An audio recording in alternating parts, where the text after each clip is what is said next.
یار تم اللہ کے سوا ان کو پکارتے ہو، ان کی عبادت کرتے ہو جو نہ تمہارے نفع کے مالک ہیں نہ جو تمہارے نقصان کے مالک ہیں، تمہیں نفع بھی نہیں دے سکتے، نقصان بھی نہیں دے سکتے۔ یہ تیسرا طریقہ تبلیغ ہے۔ تبلیغ کرنے کا طریقہ بتایا گیا۔ پہلا تھا قل اغیر اللہ اتخذ ولیا فاطر السماوات والارض، دوسرا تھا قل انی امرت ان اکون اول من اسلم۔ یہ تیسرا ہے کہ میرے پاک پیغمبر ان کو کہہ دیجئے کہ تم اللہ کی معرفت اور اس کی پہچان سے کیا ہو، بے بہرہ ہو، یعنی تمہیں اللہ کی معرفت نہیں ہے۔ اگر تمہیں اللہ کی معرفت ہوتی، پہچان ہوتی، تو یہ دن رات تم اللہ کی نافرمانی کرتے ہو نا، اللہ کے ساتھ شرک کرتے ہو اور اس کے احکام کی مخالفت کرتے ہو، یہ تم کبھی بھی نہ کرتے۔ اگر مجھے تو ڈر ہے، انی اخاف ہو، میں تو اس بات سے ڈرتا ہوں کہ اگر میں نے اللہ کے حکم کی، احکام کی نافرمانی کی تو وہ کیا کرے گا؟ مجھے سخت عذاب میں لپیٹ لے گا۔ کیا؟ سخت عذاب میں لپیٹ لے گا۔ تو اس لیے ہر وقت اللہ سے کیا کرنا چاہیے؟ ڈرنا چاہیے۔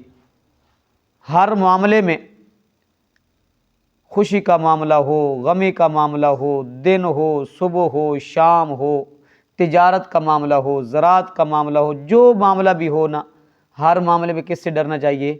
اللہ سے ڈرنا چاہیے۔ اللہ کو مد نظر رکھ کے، سامنے رکھ کے کام کرنا چاہیے، کیونکہ ایک دن تو آنا ہے، اس کے سامنے کیا ہونا ہے؟ حاضر ہونا ہے۔ اس نے سوال کرنا ہے تو جواب ہم نے دینا ہے۔ تو اس لیے جو کام بھی کرنا ہے اللہ سے ڈرتے ہوئے کرنا ہے۔ اگلی آیت کے اندر ہے من یصرف عنہ یومئذ، اس دن اگر وہ عذاب بندے سے ہٹا دیا جائے، ٹال دیا جائے، فقد رحمہ، تو اس کے اوپر اللہ نے کیا کیا؟ رحم کر دیا۔ کیا کر دیا؟ رحم کر دیا اور اس کو اپنی رحمت میں لپیٹ لیا۔ وذالک الفوز المبین، رب تعالیٰ فرماتے ہیں یہی کیا ہے؟ کھلی کامیابی ہے۔ اللہ جہنم سے دور کر دے اور جنت کے قریب کر دے تو یہ کیا ہے؟ کامیابی ہے۔ صحابی آتے تھے امام الانبیاء صلی اللہ علیہ وسلم سے سوال کرتے تھے، اے اللہ کے پاک پیغمبر، مجھے کوئی ایسا عمل بتائیے کہ میں جہنم سے دور ہو جاؤں اور جنت کے قریب ہو جاؤں۔ تو امام الانبیاء صلی اللہ علیہ وسلم کو ان کو عمل بتاتے کہ اللہ کے ساتھ شرک نہیں کرنا، نماز کی پابندی کرنی ہے، زکوٰۃ ادا کرنی ہے، رمضان کے روزے رکھنے ہیں، اگر طاقت ہو اللہ نے مال دیا تو کیا کرنا ہے؟ حج کرنا ہے۔ تو ایک صحابی جانے لگا، جو ہی اٹھا کھڑا ہوا تو امام الانبیاء صلی اللہ علیہ وسلم نے فرمایا، اگر کسی کہنے لگا کہ یا اللہ، اے اللہ کے پاک پیغمبر، میں اس سے نہ زیادہ کروں گا نہ کم کروں گا۔ امام الانبیاء صلی اللہ علیہ وسلم نے صحابہ سے فرمایا، اگر کسی آدمی نے جنتی آدمی دیکھنا ہے تو اس کو دیکھ لو۔ کیا؟ جو اللہ کے پاک پیغمبر نے دیا اس کو لے لو، جس سے منع کیا اس سے کیا کرو؟ رک جاؤ۔ تو اس لیے کامیاب آدمی وہ ہے جو اس دن کے عذاب سے بچ جائے، اللہ کی رحمت میں لپیٹ لیا جائے اور شامل ہو جائے۔ وَإِن يَمْسَسْكَ اللَّهُ بِضُرٍّ فَلَا كَاشِفَ لَهُ إِلَّا هُوَ، ضر کا معنی ہے بیماری، تنگ دستی، تکلیف، مصیبت، پریشانی۔ وَإِن يَمْسَسْكَ بِخَيْرٍ، خیر کا معنی ہے بھلائی۔ کیا؟ بھلائی، تندرستگی، دولت، راحت، آرام، سکون، یہ ہے اس سے۔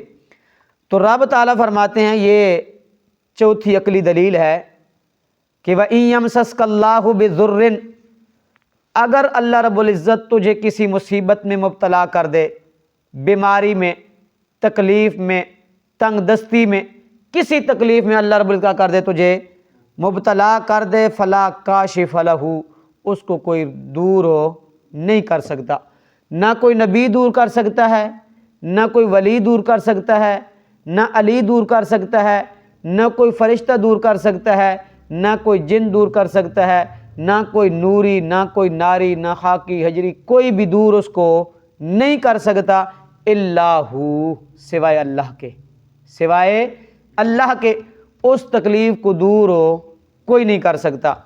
وَإِن يَمْسَسْكَ بِخَيْرٍ، اور اگر پہنچائے اللہ کوئی بھلائی، اللہ بیماری دور کر دے، تندرستی دے دے، اللہ فقر و فاقہ ختم کر دے، مال و دولت دے دے، اللہ مشکلات کیا کرے، دور کر دے، آسانیاں پیدا کر دے، تو پھر کیا ہے، اس کو کوئی روکنے والا بھی نہیں ہے، اس کو کوئی روکنے والا نہیں ہے۔ سورۃ یونس ہے، سورۃ یونس کے اندر فرمایا کہ میرے پاک پیغمبر لوگوں کو کہہ دیجئے نا، ان کنتم فی شک من دینی، اگر تم کیا ہو میرے دین کے بارے میں کیا ہو، تمہیں شک ہے، شک میں ہو، فلا اعبد الذین تعبدون من دون اللہ، جن کی تم اللہ کے سوا عبادت کرتے ہو نا، حاجات میں، مشکلات میں، ما فوق الاسباب، جن کو تم حاجات میں، مشکلات میں کیا کرتے ہو، پکارتے ہو نا، فلا اعبدو، میں ان کی عبادت نہیں کرتا، میں ان کی عبادت نہیں کرتا، ولیکن اعبد اللہ الذی یتوفاکم، میں تو اس ذات کی عبادت کرتا ہوں جو تمہیں کیا دیتا ہے، موت دیتا ہے، کیا دیتا ہے، جو تمہیں موت دیتا ہے نا، وَأُمِرْتُ أَنْ أَكُونَ مِنَ الْمُؤْمِنِينَ، اور مجھے یہ حکم دیا گیا کہ میں کن میں سے ہو جاؤں، مومنوں میں سے، کن میں سے، مومنوں میں سے۔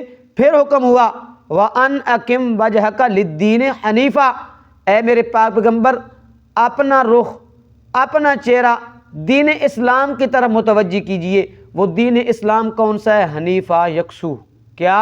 یکسو، ہر قسم کے شرک سے کیا ہو، پاک ہو، ہر قسم سے شرک سے کیا ہو، پاک ہو۔ وَلَا تَكُونَنَّ مِنَ الْمُشْرِكِينَ، اے میرے پاک پیغمبر مشرکین کے نظریات کو، اعمال کو بھی قبول نہیں کرنا، ان سے کیا رہنا ہے، بیزار رہنا ہے۔ آگے فرمایا وَلَا تَدْعُ مِن دُونِ اللَّهِ مَا لَا يَنْفَعُكَ وَلَا يَضُرُّكَ، یار تم اللہ کے سوا ان کو پکارتے ہو، ان کی عبادت کرتے ہو جو نہ تمہارے نفع کے مالک ہیں، نہ جو تمہارے نقصان کے مالک ہیں، تمہیں نفع بھی نہیں دے سکتے، نقصان بھی نہیں دے سکتے۔ فَإِن فَعَلْتَ فَإِنَّكَ إِذًا مِّنَ الظَّالِمِينَ، اگر میرے پاک پیغمبر آپ نے ایسا کیا نا، مجھے چھوڑ کے کسی اور کو پکارا، کسی اور کو نفع نقصان کا مالک سمجھا، فَإِن كُنْتَ مِنَ الظَّالِمِينَ، یہ کون کہہ رہا ہے؟ اللہ کا پیغمبر کہہ رہا ہے، تو میں کن میں سے ہو جاؤں گا؟ ظالموں میں سے۔ کن میں سے؟ خطاب تو امام الانبیاء صلی اللہ علیہ وسلم کو ہو رہا ہے، لیکن سمجھایا کس کو جا رہا ہے؟ امت کو سمجھایا جا رہا ہے۔ کس کو؟ امت کو سمجھایا جا رہا ہے۔ یہ خطاب کیا ہے؟ عام ہے۔ کیا ہے؟ عام خطاب ہے۔ آگے فرمایا وَإِن يَمْسَسْكَ اللَّهُ بِضُرٍّ فَلَا كَاشِفَ لَهُ إِلَّا هُوَ، اگر کوئی تکلیف آ جائے، مصیبت آ جائے، اس کو کوئی دور کرنے والا نہیں سوائے اللہ کے۔ وَإِن يُرِدْكَ بِخَيْرٍ، وَإِن يُرِدْكَ بِخَيْرٍ، اگر تمہیں کوئی بھلائی پہنچے، کوئی راحت پہنچے، فَلَا رَادَ لِفَضْلِهِ، اس کے فضل کو کوئی ٹالنے والا نہیں ہے، اس کو کوئی فضل کو ٹالنے والا نہیں ہے۔ اس کا فضل اس کو پہنچتا ہے اپنے بندوں میں سے جس کو کیا کرتا ہے، چاہتا ہے، اسے چاہتا ہے۔ وَهُوَ الْغَفُورُ الرَّحِيمُ، اللہ کیا ہے، بڑا بخشنے والا اور کیا ہے، رحم کرنے والا ہے۔ تو اس لیے وَإِن يَمْسَسْكَ بِخَيْرٍ فَهُوَ عَلَى كُلِّ شَيْءٍ قَدِيرٌ، اللہ ہر بات کے اوپر کیا ہے، قادر ہے۔ کیا ہے؟ قادر ہے، وہ جس طرح چاہے کیا کر سکتا ہے، کر سکتا ہے۔ وَهُوَ الْقَاهِرُ فَوْقَ عِبَادِهِ، اللہ رب العزت اپنے بندوں کے اوپر کیا ہے، غالب ہے، قاہر ہے، وہ کسی کے سامنے عاجز اور بے بس نہیں ہے، وہ کسی کے سامنے عاجز اور بے بس نہیں ہے۔ کیوں؟